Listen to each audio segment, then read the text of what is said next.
Hello Aries, Sun, Moon, Rising, and Venus signs. Kamusta kayo? Sana po'y nasa mabuti kayong kalagayan. Welcome back po sa Star Tarot. At kung bago kayo rito, welcome din po kayo. Please subscribe, like, share my videos, and leave me a comment kung nakaresonate po kayo. Thank you.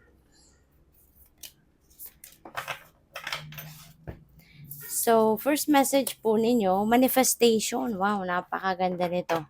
Sabi dito, believe in yourself, trust your instincts, and follow your heart. For in doing so, you shall manifest all your heart's desires.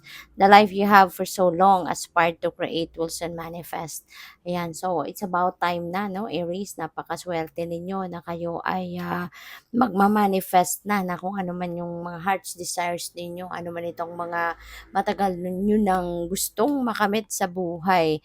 So ngayon, maaaring ito ay dumating na, ito ay mangyari na, ibibigay na sa iyo ng universe. It's maybe because also talagang siguro nag-effort ka na dito, pinagtrabahuan mo na to, nag-effort ka na para makuha mo to. No? Kaya ngayon, tutulungan ka na ng divine, universe na yan ay mapasa iyo na.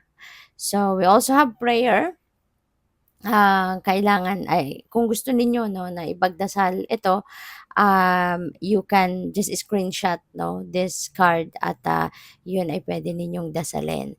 Sabi dito, Dear God, help me always to remember that this present life is but a fleeting moment with eternity. Help me always to remember that this life is but a dream.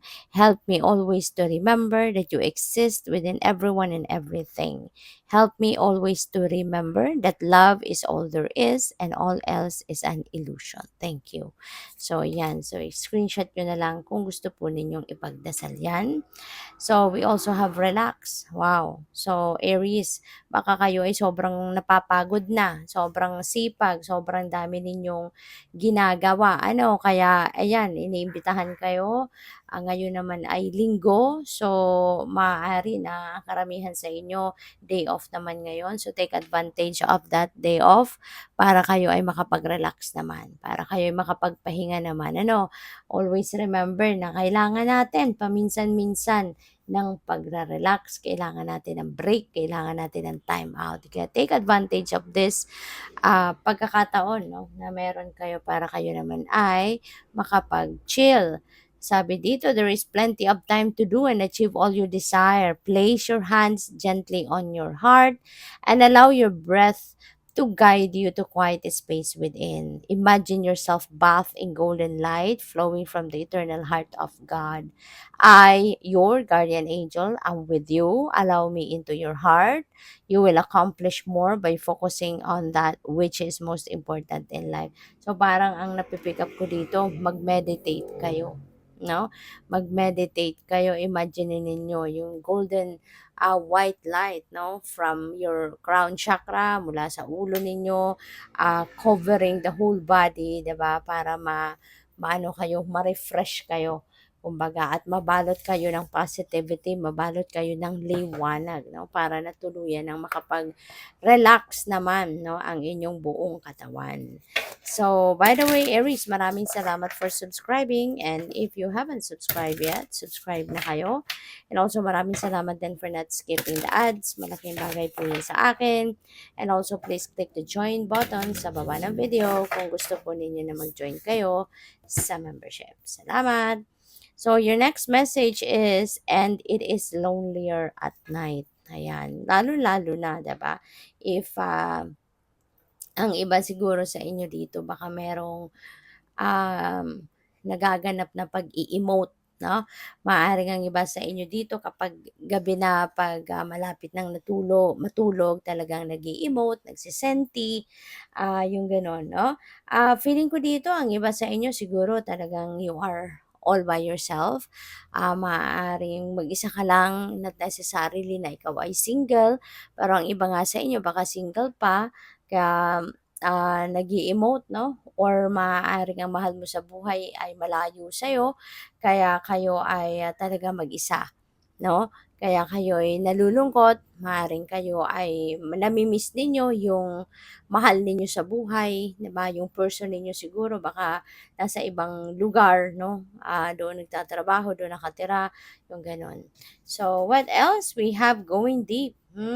Eto yon ano, yung meditate ninyo, you're, going to ano talaga, going deep within you, 'no? At, alam mo maganda yon kasi kapag kayo ay, nagninilay-nilay at nagmumuni-muni, at siyempre mag-isa kayo, siyempre, kumbaga me time ninyo 'yan, there is power in stillness, 'di ba, Aries? Siguro naman na-experience niyo na 'yan, na there is power in stillness kasi kapag mag-isa ka, when you are all by yourself, nag-aano ka, nagninilay-nilay ka, nagmumuni-muni ka, nagko-contemplate ka, nagre-reflect ka, 'di ba ang dami mong madidiscover about yourself. Nandiya-diyan na yung nagkakaroon kayo ng clarity kasi nagkakaroon kayo ng, focus, 'di ba? Naririnig ninyo yung bulong ng soul ninyo, naririnig ninyo yung bulong ng intuition ninyo, kaya marami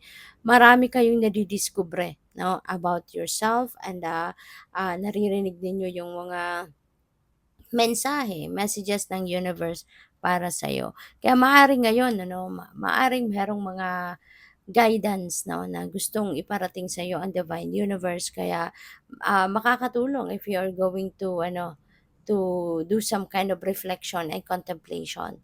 Go deep within you para marinig ninyo, ma-access ninyo yung mga mensahe para sa'yo. So, we have the learning of rites. So, baka merong ano kayo 'no, baka meron kayong mga ritual, or ceremonies na a-attendan or maaaring kayo mismo, pupuwedeng kayo mismo yung gumagawa ng ritual na 'to. Maybe you are, teaching, 'di ba? Maaaring kayo yung nagtuturo ng ritual, may nagtuturo kayo ng dasal, nagtuturo kayo ng, spiritual rites 'no? Or maybe you are doing it with other people, 'di ba? Baka talagang gumagawa kayo ngayon ng ritual 'no, sa isang seremonya, 'di ba? Feeling ko dito parang merong binyagan 'no, maaaring merong binyagan din kayong a-attendan.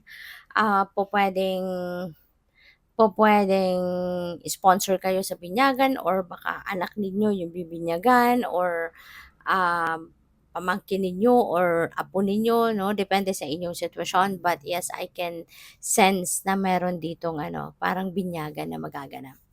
So, we have time to move on, Aries. Panahon na para kayo ay mag-move on na.